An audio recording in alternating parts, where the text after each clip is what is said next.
5 წელია უკვე რაც FIFA-ში ვარ. დავიწყე მართლობის საკითხებით, governance, რასაც ინგლისურად ქვია good governance. და ხელმძღვანელობდი 2011 ფეხბურთის ფედერაციის FIFA-ს წევრების მართლობის საკითხებს. ამის შემდგომ 2 წელი გავატარე ჩვენი გენერალ მდივნის ფატმა სამურას ოფისის ხელმძღვანელად და მე უკვე ევროპის ფედერაციებზე გადავერთე და დღეისობით სტრატეგიული პროექტები მაბარია და ასევე თხოვნა იყო ხელმძღვანელობის რომ ეს მართლობის საკითხები ისევ ამეღო ჩემ კონტროლ ქვეშ და შესაბამისად დღეს სტრატეგიულ პროექტებთან ერთად FIFA-ს სტრატეგიის შემუშავებასთან ერთად, რომელიც 2020 წელს უკვე წარმატებით გავაკეთე, ისევ ეს მართლობის საკითხები არის ჩემს კონტროლ ქვეშ, ანუ 211 ფეხბურთის ფედერაციის წესდება, რომ იყოს შესაბამისობაში ფეხბურთის ფედერაციის FIFA-ს წესდებასთან და იყოს ისეთი გარემო შექმნილი საფეხბურთო განვითარებისთვის, რომ ფეხბურთის ფედერაციების დამოუკიდებელი საქმიანობა ჩაურევლად სახელმწიფოსგან ჩაურევლად იყოს წინა პლანზე დაყენებული.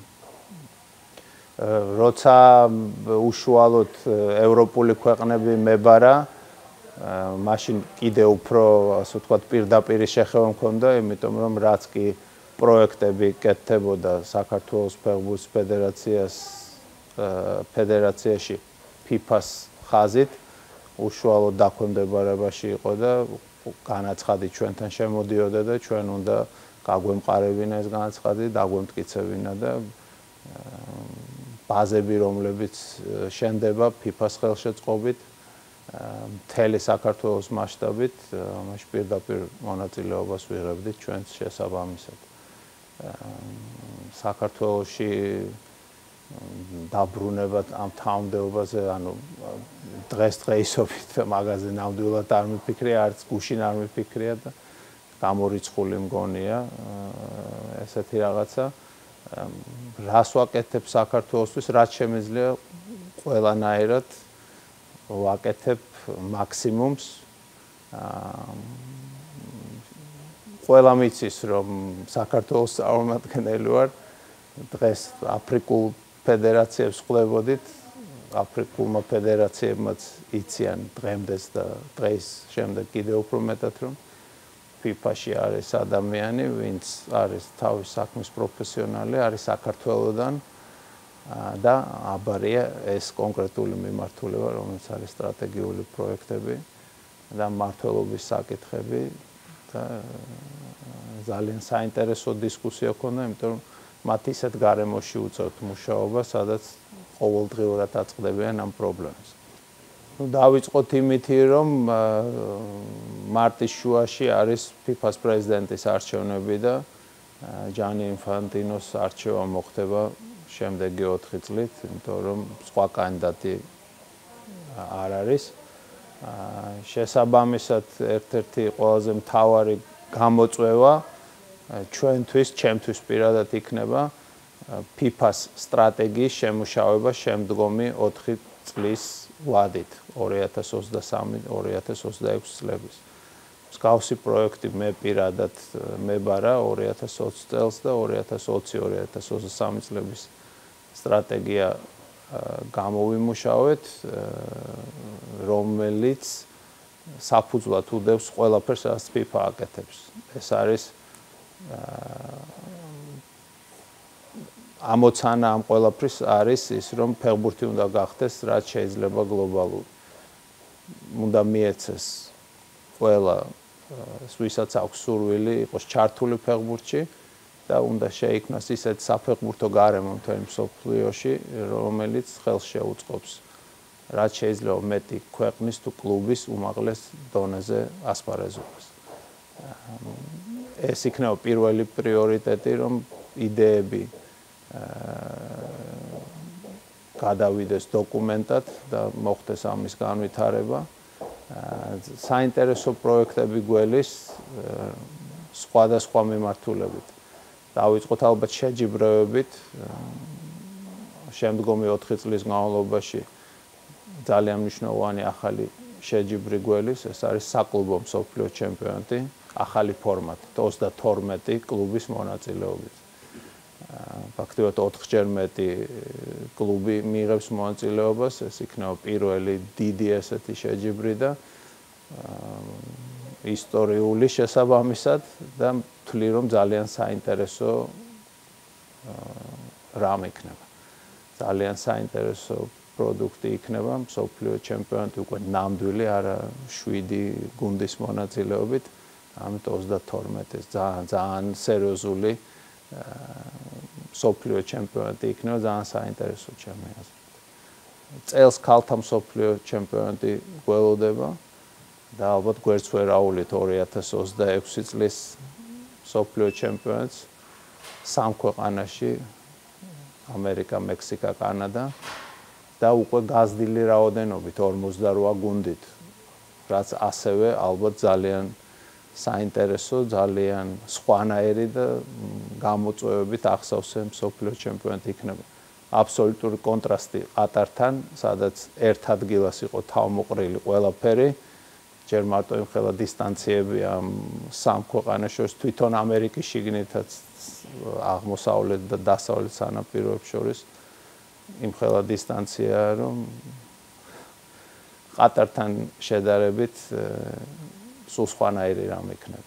თქვენც იყავით ყატარში და ერთ ადგილას იყავით და ყველაფრის ნახვა შეგეძლოთ, ასეთი რაღაცა იქ უკვე ვერ იქნება შესაძლებელი. დავიწყოთ იმითი, რომ ელემენტარულად ზაფხულში ამ ჩემპიონატის ჩატარება შეუძლებელი არის, იქნებოდა კლიმატური პირობების გამო. ეს იყო გამოსავალი, რომელიც მთელმა საფეხბურთო საზოგადოებამ ერთობლივად გადაწყვიტა. სხვა ალტერნატივა აქ არ არსებობდა. წარმოუდგენელი ჩანდა ეს ყველაფერი, განსაკუთრებით იმის გამო, რომ ჩემპიონატები შეჩერდა ამისთვის, მაგრამ როგორც ხედავთ, გაამართლა. ძალიანაც გაამართლა, იმიტომ რომ ისეთი თამაშები იყო დაძაბული და საინტერესო და მოულოდნელი შედეგებით და თავის გასაგიჟებელი ფინალით, რომ ლაპარაკი იმაზე, რომ არ გაამართლა, ან არ იყო საინტერესო, ზედმეტი არის. ძალიან საინტერესო, ძალიან ისტორიულიც, გამომდინარე ალბათ, როგორც იქნა მესის გაჩემპიონებით, ალბათ ყველასთვის დასამახსოვრებელი, განსაკუთრებით დასამახსოვრებელი ფინალი და მსოფლიო ჩემპიონატი ვიხილეთ. იცით რა, ბევრისთვის იყო სენსაცია და მოულოდნელობა, ვინც ჩახედული ვართ თუ რას აკეთებდა მაროკოს ფეხბურთის ფედერაცია ბოლო წლების განმავლობაში ფეხბურთის განვითარებისათვის. თქვენ რომ ნახოთ როგორი ინფრასტრუქტურა აქვთ და როგორი სავარჯიშო ცენტრები აქვთ გაკეთებული, რამხელა ყურადღებას უთმობენ თქვა ცნელთა განათლებას, ტალანტების განვითარებას, თუნდაც გადახედეთ სად თამაშობენ ეს ფეხბურთელები, აი ამ ყველა კომპონენტმა თავის განსაკუთრებული მონდომებით შესანიშნავი მსმენელით ყველა ამ პატარა დეტალმა ერთობლიობაში მოგცა ის, რაც ბევრისთვის სენსაცია იყო, მაგრამ საფეხბურთო წრეებში ნამდვილად არ იყო მოულოდნელობა, იმიტომ რომ უკვე 10 წელია ფაქტიურად ამზადებდნენ აი ამ შედეგს, რომელიც ძალიან დამსახურებულად დადეს კიდევაც. იმედგაცრუებასთან იყო დაკავშირებული, შეიძლება არა მარტო ჩემი, არამედ ძალიან ბევრი ფეხბურთის გულშემატკივარის.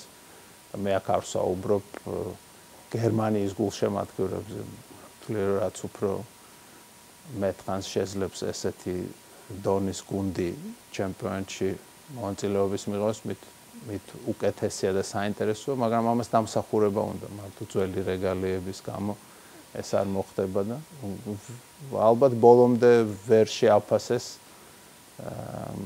თავისი შესაძლებლობები, შეიძლება ისე სერიოზულად არ მიუდგნენ, როგორც უნდა გაეკეთებინათ. მან ფაქტია, რომ აბსოლუტურად დამსახურებულად აჩვენეს ის შედეგი, რაც აჩვენეს და გამოემშვიდობენ მსოფლიო ჩემპიონს დროზე ადრე. თუმცა ვიცი, რომ ძალიან სერიოზულად გაანალიზეს ნაჩვენების შედეგი და ფაქტიურად ის პროექტი, რომელიც უკვე დაწყებული ჰქონდათ, ეს არის გერმანიის საფეხბურთო კამპუსის შექმნა, აკადემიის შექმნა, ეს დააგვირგვინეს და მე მგონია დაბრუნდებიან, წარმატებით დაბრუნდებიან უკვე 2024 წელს ევროპის ჩემპიონს მასპინძლობენ და იქაც ალბათ უნდა სიურპრიზებს ველოდოთ მათგან. ჯერ ეს ერთ დავიწყოთ იმით, რომ 2006 წელს მსოფლიო ჩემპიონატი, ვისაც ჰქონდა ბედნიერება და ნახა რას ნიშნავს გერმანიაში ასეთი მაღალი დონის ტურნირის ჩატარება. ალბათ თამამად შეიძლება თქვა იმისა, რომ 2024 წლის ევროპის ჩემპიონატი ძალიან საინტერესო ჩემპიონატი იქნება. ძალიან განსაკუთრებული განწყობა იქნება ქვეყანაში და ჩემი აზრით, მიუხედავად იმისა, რომ ფაქტობრივად კარს მომდგარია ერთი წელიწადია დარჩენილი, ცოტა მეტი, შეიძლება დღეს ფავორიტად არ განიხილებოდეს გერმანია, თუნდაც ნაჩვენების შედეგიდან გამომდინარე, რამოდენიმე თვის წინ განსაკუთრებით მაშინ, როცა სახლში თამაშობ, თუ ბედმა გაგიღიმა და წარმატებული სტარტი აიღე, ამან შეიძლება ძალიან დიდი ენერგია მისცეს მთელ ამ პროექტს და მე ნამდვილად არ ჩამოვწერდი გერმანიის ნაკრებს. არა მხოლოდ როგორც მასპინძელს, მაგრამ მით უმეტეს როგორც მასპინძელს გონია, რომ ერთ-ერთი ფავორიტი უნდა იყოს გერმანიის ნაკრები. ჯანი ინფანტინო, როდესაც UEFA-ში იყო გენერალ-მდივანი, ძალიან ბევრი იბრძოლა იმისთვის, რომ ერთა ლიგა, როგორც დამატებითი შეჯიბრი შემდგარიყო. ჩვენთვის, ჩვენაირი ქვეყნებისთვის, პატარა ქვეყნებისთვის ეს ალტერნატიული შანსი დიდ ტურნირებზე მოხვედრის არის ძალიან მნიშვნელოვანი. მე ელემენტარულად მინდა გავიხსენო ჩემი პრეზიდენტობის დროს პირველი ჩვენი შესარჩევი, რომელიც 2006 წლის შემოდგომაზე დაიწყო, ახალი დამთავრებული იყო მსოფლიო ჩემპიონატი გერმანიაში და ჩვენ ჯგუფში იყვნენ ორი ფინალისტი, იტალია და საფრანგეთი. იყო უკრაინა, იყო შოტლანდია და ფაქტიურად თავიდანვე იცოდი, რომ შეუძლებელი იყო იმ გუნდიდან, იმ ჯგუფიდან გასვლა, რაღაცა წარმოუდგენელი ფანტაზია იყო. გახსოვთ ალბათ შოტლანდიამ როგორ ითამაშა, კინაღამ გავიდა და შოტლანდიასთან რომ მოვიგეთ თბილისში, ამის გამო ვერ გავიდან პირდაპირ და იტალიამ კიდე გადაასწროეთ.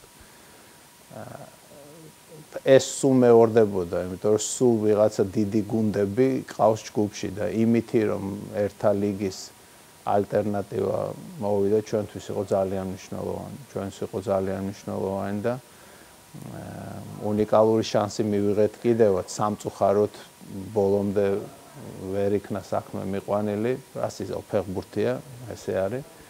ისეთ ფეხბურთელები როგორც ხვიჩა კვარაცხელია იბადებიან საქართველოში. საკმაოდ სიხშირითაც. ბევრი ქვეყანაა, რომელიც უდიდესი ნატვრა აქვთ, რომ ესეთ ფეხბურთელები აღმოცენდნენ, მაგრამ არ ჩანს ესეთ ფეხბურთელები. ჩვენ გაგვიღიმა ბედმა, რომ გვაქვს ფეხბურთის ნიჭი, ისე როგორც სხვა სპორტის სახეობს, მაგრამ ფეხბურთზე ვილაპარაკოთ ახლა. განსაკუთრებული ნიჭიერი ბავშვები იბადებიან საქართველოში. ამას უნდა განვითარება, მოფრთხილება და ისეთ შემთხვევა შეიძლება ყოველდღე არ არის და 20 წელიწადში ერთხელ არის ხოლმე, მაგრამ ისეთი პირი უჩანს, რომ ისე ვითარდება ყველაფერი.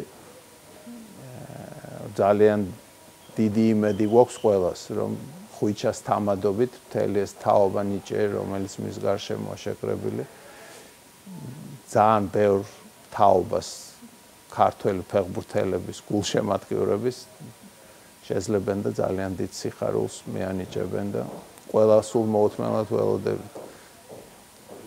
ნაპოლის გულშემატკივრები გავხდით მთელი საქართველოდან. იმედია საქართველოს ნაკრების სახელითაც შევძლებთ იმ წარმატების მიღწევას, რასაც მართლა თაობები იყო საბჭოთა კავშირის დროს და არც კი ღირსებიათ ეროვნული ნაკრების მაისურის ჩაცმა და იმაზე ფიქრი ზედმეტი იყო, რომ საქართველოს სახელით დიდ ტურნირზე თამაში. იმედია ვიხილავთ, მოვასწრებთ ჩვენ, მოვესწრებით ამის ნახვას.